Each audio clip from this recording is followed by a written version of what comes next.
The night my sister got engaged, I sat at the wrong table and cried into a glass of Pinot Grigio that cost more than my rent. That's not the part that embarrassed me. The embarrassing part was that I didn't even realize I was crying until the woman beside me, a stranger in a silver wrap dress, pressed a cocktail napkin into my hand without looking up from her phone. I took it. I pressed it under my eyes. I told myself it was the bubbles. It wasn't the bubbles. The venue was a rooftop space in the distillery district, all exposed brick and string lights, and that particular Toronto November chill that crawls under your coat no matter how good your coat is. My sister had rented it for her engagement party, the official one, the one with name cards and a florist and a photographer who kept positioning people near the Edison bulbs. There were 60-something guests. I knew maybe 10 of them. The rest were her fiancé's world, tech people, finance people, the kind of people who fly to Monaco for a long weekend and say Monaco, the way I say the grocery store. I had worn a dress I bought on sale at a Holt Renfrew clearance rack 3 years ago. It still had the original sticker on the inside tag, which I had discovered in the cab over and could not remove without scissors. I was a dental hygienist, a good one. I worked for a practice in Leslieville. I had my own apartment. I had a savings account and a library card and a cat named Biscuit, who genuinely seemed to like me. My life was fine. It was genuinely fine. But fine has a way of feeling catastrophically small at engagement parties. My sister found me around 9 o'clock, refilling my wine at the bar. "You look like you're doing math," she said. "I'm fine. You keep saying that, because I am." She studied me the way she always had, with that particular older sister attention that felt like being read. Then someone called her name across the room, and she squeezed my arm before she turned away. "Just try to have fun, okay? There are interesting people here. Talk to someone." I watched her go. She looked the way brides are supposed to look, lit up from somewhere inside, moving through her own life like it had been decorated specifically for her. I was happy for her. I was so genuinely happy for her that it took up the whole front of my chest and left no room for anything else, which was probably why everything else was collecting somewhere behind my sternum in a pressure I couldn't name. I took my wine and found the quietest corner of the rooftop, a little alcove near the heating lamp where a potted cedar tree blocked the sightline to the main gathering. I sat on a low concrete ledge. I breathed. I watched the city below. The orange glow of the gardener, the lake past it, black and enormous and indifferent. "You're hiding." I turned so fast I nearly spilled my wine. The man standing at the edge of the alcove was tall, dark-coated, with the kind of face that takes a moment to process. Not conventionally handsome, so much as severely structured, like it had been designed with a specific purpose in mind. He was holding a glass of scotch and looking at me with an expression that wasn't quite amusement and wasn't quite assessment. It was somewhere between the two. "I'm not hiding," I said. "I'm appreciating the view." "The view is that direction," he said, and nodded the other way, toward the city's skyline. "I'm also cold. There's a heat lamp 2 feet to your left." I looked at it. "I'm aware." He almost smiled. Just the one corner of his mouth, barely a movement. He stepped into the alcove and stood beside the cedar tree, looking down at the street below. Up close, he looked like money in the way that never announces itself. The coat was cashmere, the watch understated, the kind of quietly expensive that takes more confidence than the loud kind. "I'm hiding too," he said, "for what it's worth." I didn't say anything. "The woman near the bar," he said, "has been trying to introduce me to her daughter for 40 minutes. I've been to the bathroom 3 times.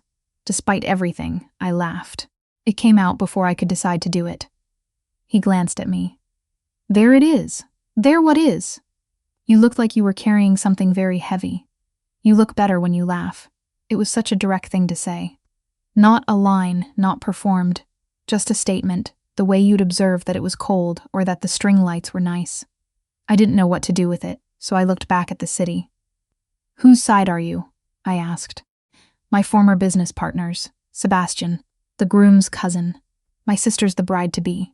He looked at me then, a longer look. "So we're both guests who don't quite fit. Speak for yourself," I said. But it came out softer than I meant it. He put his hand out. "Oliver Page," I said, and shook it. His hand was warm. That was the first thing I noticed. The second thing I noticed was that he didn't let go immediately. Not in a presumptuous way, just a half-second longer than necessary. Like the handshake was something he was being careful about. We stood there for a few minutes not talking. It wasn't uncomfortable, which surprised me. Usually silence with strangers made me compulsively fill it with observations about the weather or questions about people's commutes. With him, I just stood there, watching the city, and the pressure behind my sternum started very slowly to ease. "What do you do?" he asked eventually. "Dental hygienist." He nodded. "Leslieville or downtown?" I turned to look at him. "How did you know I work in Leslieville?" A pause. "I didn't. I'm asking." "Oh," I felt my face warm. "Leslieville, you?" "Real estate development," he said. "Commercial, mostly. The buildings no one names after themselves." "Is that a joke?" "It's a description." He said it without pride, which was interesting. Most men I'd met who had money, or who worked near money, made it the second sentence. With Oliver, it felt like an answer he'd given so many times it had lost all texture. The party shifted around us. My sister found her fiancé near the bar, and they did the thing couples do at parties, orbiting each other even across a room, this constant gravitational awareness. I watched them and felt that particular ache of something you haven't named yet. "You're not going back in," Oliver said. It wasn't a question. "In a minute, that's what people say when they mean no." I looked at him sideways. "Are you always this perceptive, or is it the scotch?" "It's observation," he said. "You've been out here 40 minutes. The last time you looked at the party, you smiled at your sister, but then your face did something else." I felt oddly exposed. "You were watching me. I noticed you when I came out here. There was something." He stopped, considered. "You looked like someone who was trying very hard not to take up space." I didn't have anything to say to that. It was accurate in a way that made me want to look at something else. He set his glass down on the ledge. "My driver's bringing the car around at 10, he said. "I can have him take you home too if you want. Your part of the city isn't far off my route." I looked at him. "You don't know where I live." "I know you work in Leslieville. I'm making an inference. That's..." I stopped. "You're basically a stranger." "I am," he said. "You can take a cab. I'm just offering." He'd said it matter-of-factly, no pressure in it, the way you'd offer someone a piece of gum. Like the outcome genuinely didn't hinge on anything. I looked back at the party. My sister was laughing at something, her head tilted back. Her fiancé had his hand at the small of her back. "Okay," I said. He didn't react, just nodded once and picked up his glass. We went back inside around 9:45. He didn't stay close to me. There was no performance of togetherness. But when the woman with the matchmaking agenda found him near the coat check, he stepped slightly to one side so that I was standing adjacent to him and said, "I was just saying goodnight to a friend," in a tone that closed the conversation before it opened. I was not accustomed to being someone's exit strategy. It felt, unexpectedly, like being looked after. In the car, I sat on the far side of the leather seat and watched the city slide past the windows. Oliver was on his phone. Not in a dismissive way, just actually working, scrolling through something dense with numbers. After a few minutes, he put the phone in his jacket pocket. "Did you have a good time?" he asked. "Before you were hiding." I wasn't. I stopped. "Some of it." "The part with your sister." "Yeah, she's happy." "Yes. That's a complicated thing to be near sometimes." I turned to look at him. He was watching the road ahead, not me. "How do you know that?" "My younger brother got married 2 years ago," he said. "I was his best man." I spent the whole reception feeling like I was watching something through glass. It was such a precise description. Like watching something through glass. I sat with it for a moment. "Did that pass?" I asked. "Most of it." He glanced at me briefly. "The rest you just get used to carrying." The car stopped in front of my building on Carlaw. It was a 1970s low-rise, not unpleasant, with a buzzer panel that stuck in the cold. Very different from where we'd come from. Oliver walked me to the door. I hadn't asked him to. He just did it, the way people do things when they're paying attention. "Thank you," I said. "For..." I gestured vaguely back toward the direction of the party. "The escape route." "Yeah." He looked at me for a moment, just looked unhurried. "You should take up more space," he said, "for what it's worth." Then he walked back to the car. I stood outside in the November cold and watched the car pull away and thought, I will never see him again, and that is completely fine, and everything about tonight was completely fine. I stood there for probably 30 seconds before I went inside. I was wrong. 3 days later, I was eating a bagel at the counter of the coffee shop around the corner from the practice. One of those small junction spill places with bad stools and excellent coffee. When someone sat down 2 seats over, and I looked up and it was him. Oliver, in a different coat but the same quality, reading something on his tablet, not looking up. I put my bagel down. I looked at the door, I looked back at him. He looked up. There was a brief, clean moment of recognition. Paige, he said. Do you live near here? I have a property I'm looking at. On Gerard. He held up his tablet briefly, as if showing evidence. Do you come here often? Every Thursday. He nodded. He went back to his tablet. I finished my bagel. He ordered a coffee. When I put my jacket on to leave, he said, without looking up, There's a market on Saturday at Evergreen Brickworks, if you don't have plans. I stopped with one arm in my sleeve. Are you asking if I have plans, or are you asking me to go? Now he looked up. Asking you to go, he said. Oh, I said. Okay. It wasn't romantic the way it started. It was incremental. The market on Saturday, which turned into lunch, at a Bloor Street restaurant, he suggested, which turned into a walk along the ravine trail, where we talked about nothing important. His brother, my cat, the specific misery of Toronto winters, whether the croissants at a place on Roncesvalles were actually as good as everyone claimed. They were. He wasn't easy to know. That was the truest thing I could say about him in the early weeks. He was attentive and he was present, but there were rooms he didn't open. Subjects he navigated around with a smoothness that suggested long practice. I noticed, but I didn't push.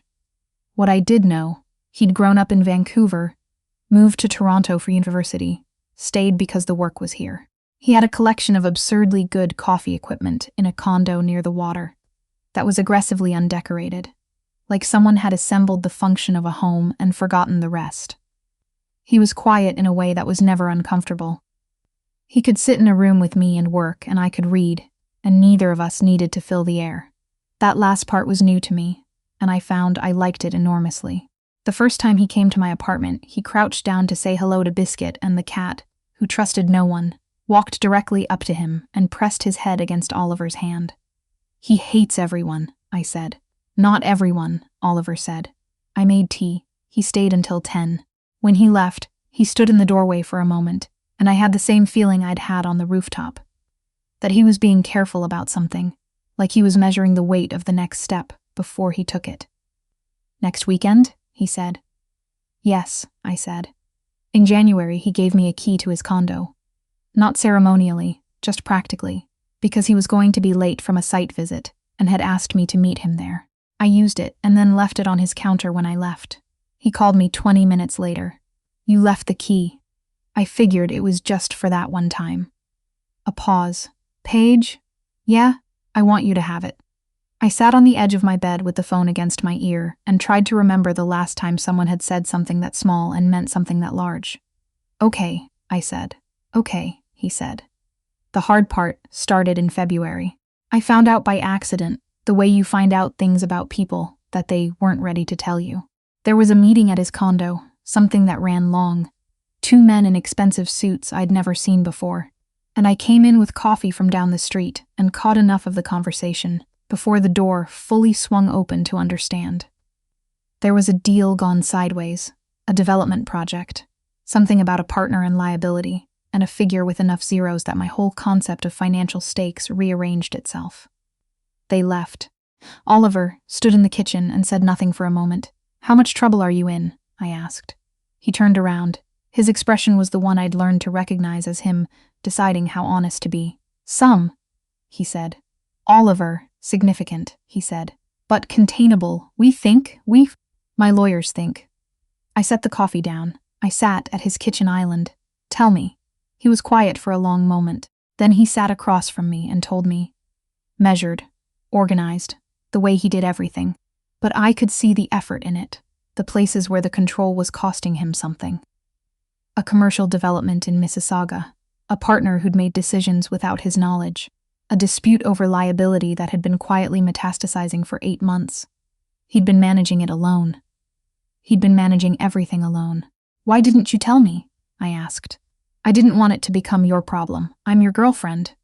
He looked at me. I know. I stopped, took a breath. That's the whole thing, Oliver. That's the entire point. He held my gaze, and I saw it then, just briefly, the thing he usually kept back. Something tired and uncertain and genuinely scared. He was very good at looking unafraid. He had probably been very good at it for a long time. I know, he said again. Quieter. I got up and went around the island and stood next to him, and didn't say anything. He turned on the stool and put his face against the side of my head, and we stayed like that for a while. Long enough that the coffee went cold. Long enough that the light through the windows changed. Long enough for me to understand that this was what it actually meant to be with someone. Not the easy parts. This. Spring came. The legal situation moved toward resolution, slow and grinding and expensive. But it moved. I learned more about his world than I'd expected to. Not because he suddenly became someone who talked easily, but because I asked and he answered, and somewhere in the answering he seemed to discover that it made things lighter. I took up space, gradually, and then all at once. My hairbrush appeared on his bathroom shelf without ceremony. My book was on his nightstand. I kept a set of scrubs at his place for early shifts. One Sunday morning I came out to find that he'd bought a second French press, the exact one I'd mentioned offhand, once, in passing, weeks earlier, and left it on the counter without comment. You remembered, I said. He was reading the paper, his back to me. You mentioned it. I stood there looking at the French press and felt something turn over in my chest, warm and complete. My sister noticed in April. We had lunch at a Vietnamese place on Spadina, and she looked at me across the table and said, You're different. I'm not different. You're less. She tilted her head. Careful. I've always been careful. Exactly, she said. I thought about that for a long time afterward. I'd spent so much energy trying not to want too much, trying not to be too much, taking up exactly the right amount of space. It was exhausting, in retrospect. It was so much work for such a small life. In May, Oliver took me to see a property he was developing. A converted heritage building in Hamilton, near the waterfront. We walked through the unfinished floors, wood and concrete and dust, early morning light coming through the tall industrial windows. He told me what it would become, and I watched his face while he talked about it. The animation in it, the way he moved through the space like it was already complete in his mind, and thought, this is who he is when nothing is in the way. We stood at one of the windows looking at the water. I want to show you something, he said. He took an envelope from his jacket and held it out. I opened it. It was a key, an old one, the kind you don't see anymore, and a card with his handwriting. I've been careful for my whole life. Careful about what I build, what I risk, what I let matter. I thought that was how you stayed safe. I didn't understand that the thing I was being most careful about was you, that I was measuring every step because I was afraid I'd do it wrong. I don't want to be that careful anymore. I want to get it wrong sometimes. I want to get it all wrong with you. The key is to the front unit of this building. I'd like to know what you think it should become. I'd like to know what you think a lot of things should become. I'd like to keep asking. I held the letter and looked at the water for a long time. Behind me, he was completely still. Not braced, not performing patience, just still. Waiting the way you wait when the answer matters more than anything else in the room. You should have told me about the Mississauga thing when it started, I said. I know. That was 8 months of being careful instead of just talking to me. I know that too. I turned around. He was watching me, and his expression had none of its usual management. It was just his face. Okay, I said. Okay? Yes. I folded the letter back carefully and put it in my coat pocket. But you have to stop treating problems like they're yours to carry alone. That's the condition. He was quiet for a moment. That might take some practice. I know, I said. I'll help. He looked at me. The morning light was doing something to the dust in the air, making it golden, making the unfinished room look like something already beautiful. He reached out and tucked a piece of hair behind my ear. Slowly, the way you touch something you're deciding to keep. You should have stayed at that party longer, he said. Given me more time to find you. You found me fine, I said. Outside, the Hamilton waterfront sat wide and gray and calm, and the lake did not care about any of it, which was somehow the most reassuring thing about it. The city was its ordinary, indifferent self. Inside, in the dusty light of a building that was still becoming something, I held an old key in my hand and let myself take up all the space I needed.